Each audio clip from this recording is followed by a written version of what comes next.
The mind is looking for happiness, the mind is looking for satisfaction, the mind is looking for anand, bliss.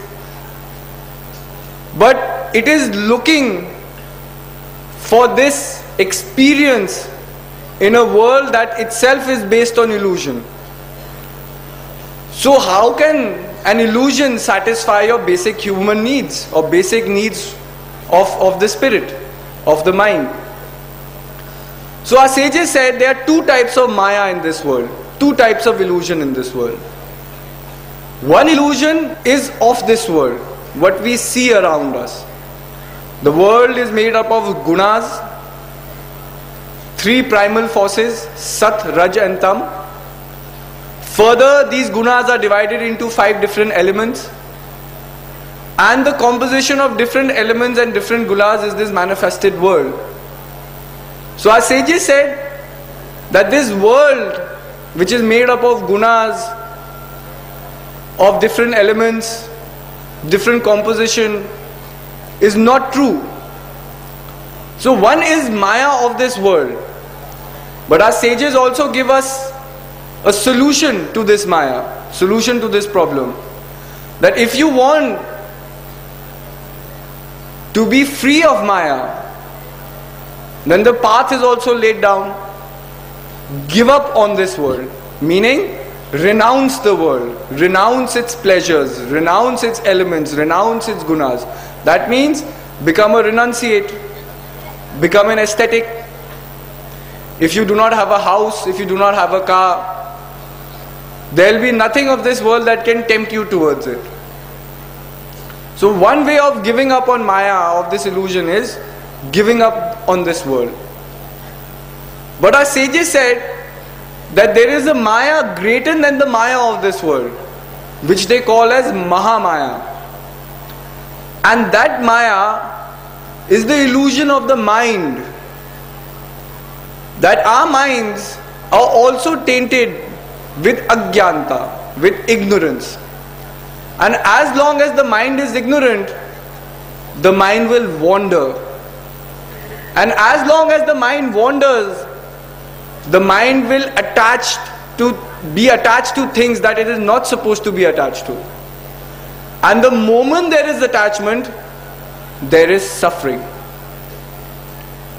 Because our sages said that the greatest binding of this world is time. We all are time bound. Like you go to the market and you are buying anything that you want, whether it be a piece of cloth, a particular vegetable, any product in the world. Each product will have a manufacturing date and an expiry date fixed on it.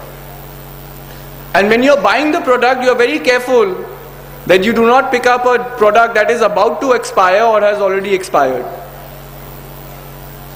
You will pick up the product, you will see its manufacturing date and you will see its expiry date. Why do you notice the expiry date? Because you know that when that date is near, this product will lose all its properties. In the same way, there is a manufacturing date on human life as well. Every year you celebrate your manufacturing date with great pleasure, which we say it's our date of birth. And just like a date of birth is set, a date of our departure is also set. It's just that we do not know when that date is. It's not printed on us at some point that this date or this time of the year you will leave this world and go. But the greatest illusion that the mind plays on the self is that we believe that that expiry date will never come. Because that is why, if we see in the basic sense, why are we so attached to this world? If one day this illusion is supposed to end, this world is supposed to end, everything that we possess, our name, our fame, our position in society, everything that we are proud of today, of our accomplishments, of our goals that we met in life, everything that we hold so near to us and dear to us is only dependent on the factor that you are living. The moment that you leave this world, everything will cease to be. The world for you will cease to be. And with that world ending, your name will end, your job will end, your fame will end, all the material possessions that you have gathered throughout your life will not be with you. It will remain behind. Even this body that we are so dearly attached to, this body is also left behind. And all that people will remember us by is a figment of their memory. And that too with time will pass away. If I ask you, can you tell me the name of your great great great great grandfather? I don't think so many people will be able to do that. Why? Because that name has also been forgotten. You will remember your father's name, your grandfather's name, your great grandfather's name, but beyond that no one remembers their own family or their own family history.